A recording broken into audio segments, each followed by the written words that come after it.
What is up, y'all? It's Grant with another episode of the Groovy Files, and I got my main man Don with me. Yo. And we also have Jay with me today. Yo. And today we will be discussing the Minstrel Show. Last week we discussed Forever Is a Mighty Long Time, how it's one of the best double disc albums ever this year. This time we will be discussing the Minstrel Show by Little Brother. So first thing I want to say is this album the gold standard for, I don't want to boil it down to just a parody album, but I'll say is this a textbook version of how to do satire in a musical way 101? Because, for instance, with Slow It Down, Cheating, and all the other songs on here are well done, so well done, and you can't really even tell you really can't even tell it's a parody at some point. So is there an album above this one that you think does the whole satire thing in hip hop form well? I think the Minstrel Show was a perfect example on how to execute a theme. It's satire without being too over the top and corny.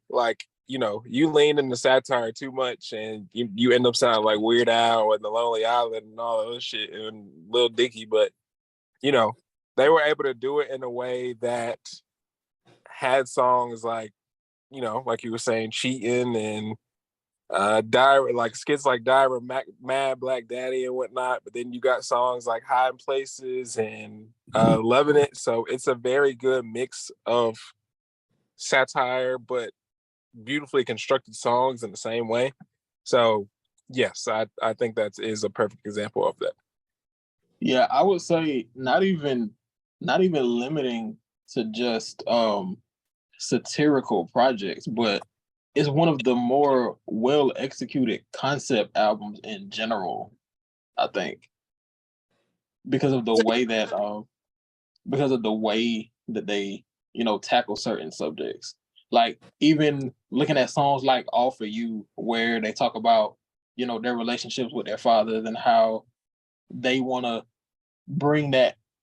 they want to learn from that so they can be better fathers to their own children.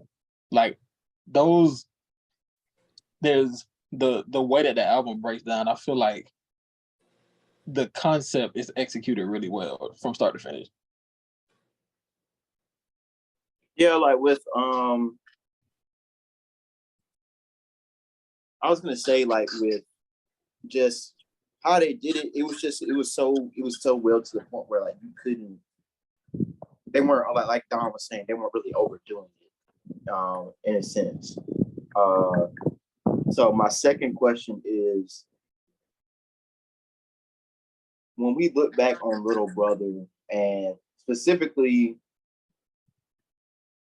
Phonte and specifically Phonte, is he the most undersung hero for rap in terms of a particular arch type of rapper, or just skill set for rappers? Because we talk about how all the time Phonte influenced probably the biggest rapper of our generation, but I feel like they're still underselling him because it wasn't just him. It was more. He was influencing Kendrick. He was influencing Cole. All that stuff. Yeah, I think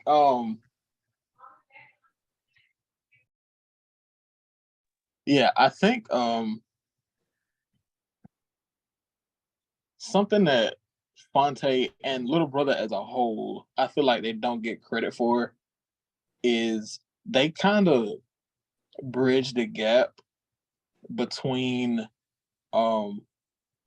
the groups from the 90s, like A Tribe Called Quest and De La Soul, and then the blog era. I feel like they kind of the way that they executed their albums, I feel like they kind of bridge the gap between those two generations because they're like right there in the middle. Yeah, I think they are that unsung hero because they've influenced so many people, and like the average person just doesn't know who Phonte is or who Little Brother is. And you know, you're always gonna have people who influence the influencers, and they'll never truly get the credit they may so deserve. But I think the good thing is everyone who is in that group is happy with their careers, or satisfied with their careers, and I think that's the most important thing. At least I hope so. Um, but even now, like the fact that they've been able to last so long, and typically you don't see artists being able to have successful multiple decade careers. So it's good to see, but they've been able to make thrive in their own lane regardless. But yes, they are certainly unsung heroes in what they've done. So my question is, what is I was gonna say speed, as like I feel like that's like that's like easily like one of the more perfect Little Brother tracks, but like in terms of like their brand of rap, they do a really great job of how I put this. They do a really great job of kind of like, you know how rappers kind of talk about how they're like trying to make it, but also still living like their regular ass lives. Like, you know, like they're talking about working and grinding while being an artist and all that stuff like that. So like outside of speed, what is like the golden track? Well, speed is on the listening, but what is the golden track? Like what's the Mona Lisa song, I guess, for Little Brother? Like what song eclipses their career the best? For me, I'm gonna say Yeah. Loving It. I think if I'm showing someone a Little Brother song, Loving It is typically the first song that I show them. Just because I feel like it encapsulates their brand of music very well. Like it has the like the playfulness, but it's also like the rap is there. The that mix of singing and R&B is in there. Like the harmonies are there. Like it's just a really, really good song. It would either be that or the song itself, but I would probably say Loving It first. What about you, Jay? So I'm gonna go with Slow It Down. I feel like Slow It Down, it encapsulates their ability to convey emotions and not be, where the content isn't too heavy, it's kind of lighthearted, but you still understand what they're getting at. So it's kind of I feel like Slow It Down and Loving It kind of go hand in hand in that regard. I would say for me is it's off another album, so it's really unfair because I know we're talking about the Minstrel Show, but it'd have to be off of what's the name of that damn mixtape, man? Hold on, let me find it. But it's off their mixtape. Is it pronounced Chitlin Circuit? The Chitlin Circuit. Chitlin Circuit. I would say What You Do. And then like On the Way. I think it's On the Way. Like I feel like that's a perfect song to kind of like sum up their career, like, still talking about everyday life and things like that, but also talking about like grinding to be an artist and getting noticed and things of that nature. And especially like we haven't seen like to me, like in terms of groups, Little Brother is like to me like the perfect storm. Like if we're talking about like with Ninth Wonder, uh I don't know too many producers and like rappers like made for each other like them. Mm-hmm. This might be a side question, but do either one of y'all know, or like is Ninth Wonder like not cool with them anymore? Like what? It seems like neither group really like, especially Ninth. I don't really think he talks about them at all, and it just seems like they. I mean, of course, they've just gone on with Little Brother without him, but like, does anyone know why that may have happened or what that is about? Jay, that's a question for Jay. Yeah. So I remember when May the Lord Watch came out. I remember Big Pooh was saying they don't have any issues with I remember Big Pooh was saying there was no issue between them and Ninth Wonder, but Phonte appeared to have a different take on it. Okay. That's understandable. I can see that. Yeah. I know them type of relationships are always funny when you might not have particular issues with somebody, but one of your best friends do, and it's like, Do I got a side? I don't want to pick sides, but if I got to pick sides, yeah. My final question is like, outside of I have two more questions. What direct inspiration does this album have in terms of like other albums you've seen, like that came after it? Like you can listen to the album and be like, damn, there's a lot of Little Brother influence in this.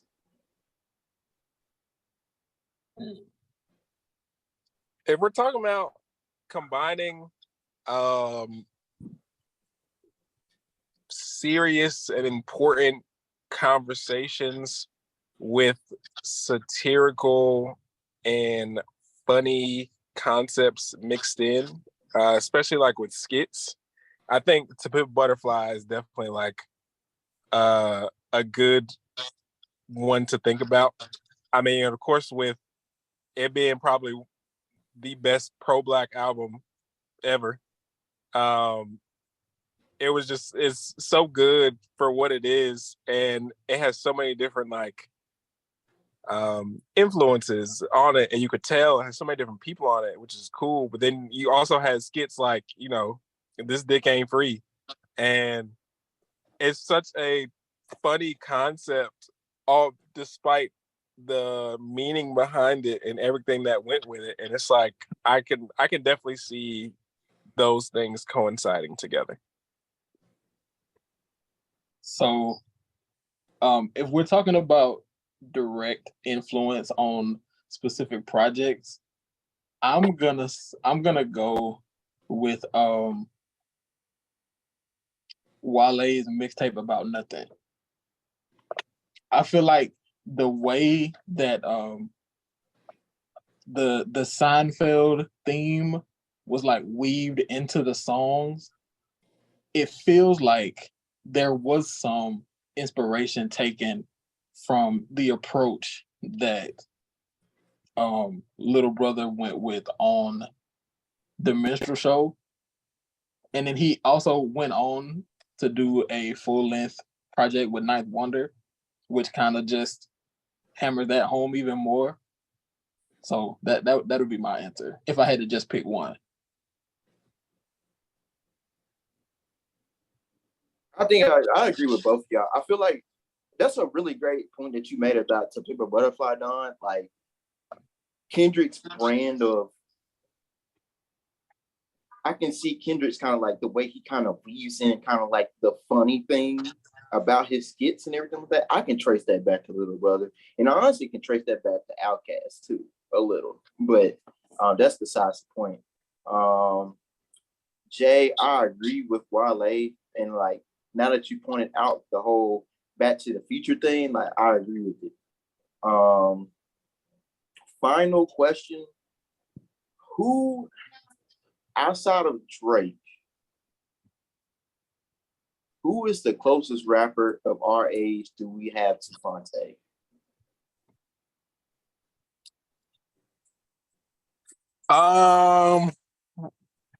I mean, he don't really make music like this right now, but I definitely think Gambino is heavily influenced by Phonte. That's definitely one of the more prominent singing rapping niggas of especially the blog era. And especially once he started really boiling down into out of that cul-de-sac camp phase. I mean, because the songs where he was doing that, that's when he was at his best. And then you got Because of the Internet, and and then he started really leaning into the R&B stuff with Stone Mountain and Kawhi, and half of the album was R&B, and half of it was rap. And it's like I think that's a very good person that I could say that for. I also could say Smino. Although Smino's southern dialect is a lot harsher and more prominent, but the harmonization and verbiage usage, I think that's definitely there for me.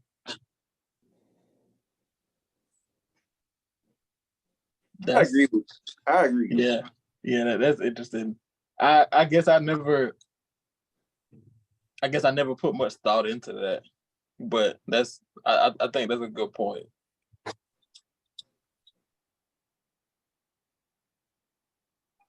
Jay, did you say yours? I'm gonna go with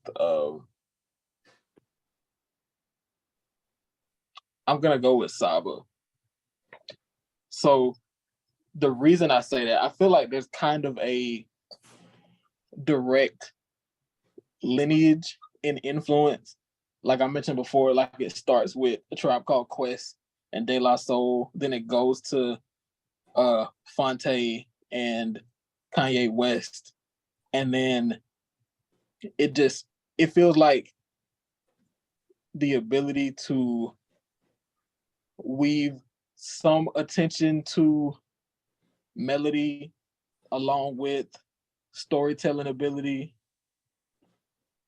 I'm gonna lean Saba on this one, just to have a different answer from Don. But it's crazy. I almost said Saba before I said Smino, but yeah, I think Saba is definitely up there. I think he's one of the better storytelling, harmonizing, using your voice in different way, using your voice in as many ways as you can, artists that we have at the moment.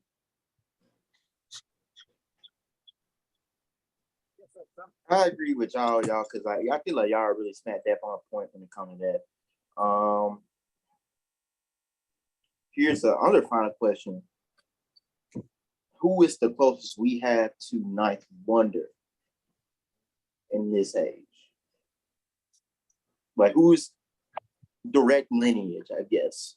Loki, as wild as it says, sometimes I want to say Thelonious Martin. Sometimes, not all the time.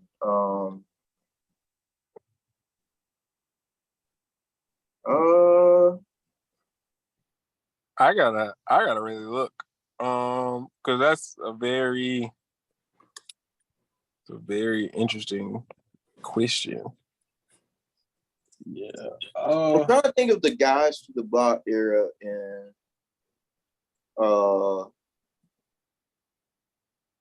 is it wild to say Jermaine? No, you can hear it. Because the reason why I said that, because High Power came to mind, and I was like, even it's not a direct like thing, but at the same time, it does remind me of that.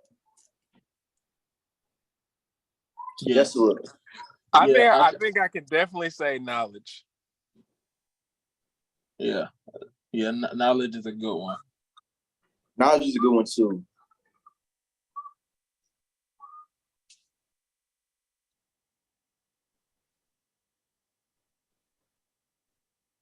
So I think that wraps up all the discussion points I have for this album. What should we discuss next in terms of the next album club? Because I know you say you don't really listen to Lupe like that, Don.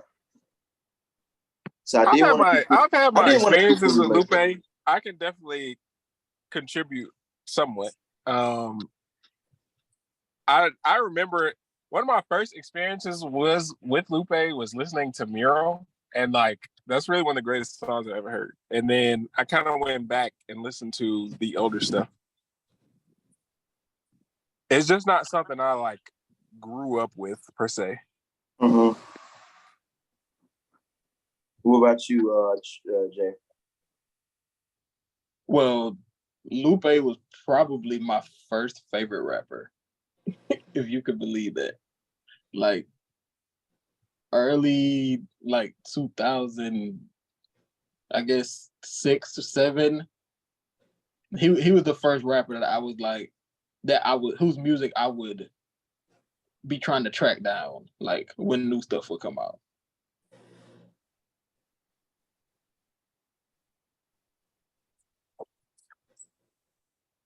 Well, that is all I have for this episode. Any final thoughts, guys?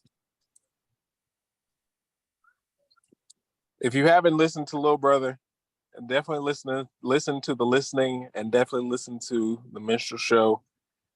Truly impeccable albums. 2 classics, which a lot of people cannot say they have. 2, and a lot of groups can't say they have. On top of that, incredible production, incredible rapping. Just very sonically pleasing. It's truly amazing. Yeah. Oh, I know what last year yeah, the Minstrel Show is, as far as like everyday listens, it's probably one of the albums that I can run front to back, like with no problem. And like it hits so many different notes and so many different moods, and it conveys so many different emotions. I feel like that's part of the appeal of it for me, and why it ended up being as influential as we've talked about. Like I feel like it's the way that it's able to touch on so many different topics, and the listening definitely does that as well. So definitely just check out Little Brother's catalog. Phonte is your favorite rapper's favorite rapper. That's all you need to know. I know the last thing I was gonna say. Phonte's solo catalog is hella underrated. So Help Me God wasn't even it was no good. No good news is no bad news is good news. Yeah, that album. Hey, listen. Was Charity Starts at Home is an immaculate album, and not the transition from Not Here Anymore to Eternally is one of the greatest transitions I've ever heard in my life. Like that shit is perfect. It is beautiful. I literally cannot listen to Eternally without listening to Not Here Anymore, because it fits so well. On that album, that's like the best display of singing and rapping I've ever seen, because he got an album that's the album that he got we go off on with Pharaoh Monk and the joint with Chris. But also May the Lord Watch is not only a great album in their catalog, is easily one of the best albums I've seen from a rap act late into their career. Yeah, it's up there with I don't know, maybe I shouldn't say, but it's up there with Got It From Here. It's up there with We Got It From Here. I will say it with you. I will say it with you. Because that was the exact album I was thinking of too. I think it's definitely up there. Like, and Phonte is one of those people, like, I view very few legends like this. Like, this is my final thought, but like, I view very few legends like this. They don't really have a point where they hit washed, I guess. Like, I feel like Pusha T is one of these people in this conversation. I feel like Lupe is in this conversation. I feel like Most Def is in this conversation. Very few rappers, like Nas used to not be in this conversation, but he kind of picked it back up. Very few can hit that gear where they're like still in prime form. And I also want to say Juicy J is in that conversation as well. Cause like he has like unreal longevity, but Phonte is definitely not like, I've never had the question like Phonte like cook, wash, everything like that. And like when we talk about like rappers getting better with time, I think he's better. I think he's in that conversation. But other than that, that's it I have for this episode. We will be back next week with a new episode. Y'all stay easy. We out.